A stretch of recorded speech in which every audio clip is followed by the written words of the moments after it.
find yourself at an in-between point on that last whistle, find the hard way out.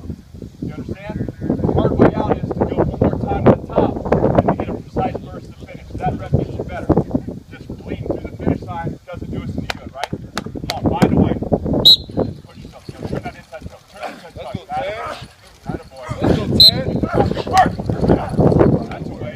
Come on, adhere the strength. After turn that inside toe. Let's go, Pete. Lean. Top, go first.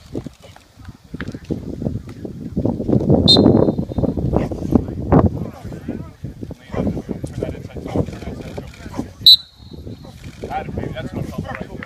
That's what I'm talking about over here. Finish the rep, finish the drill the right way. Here we go. That way, that way. Oh God, so much better. Good. Finish first.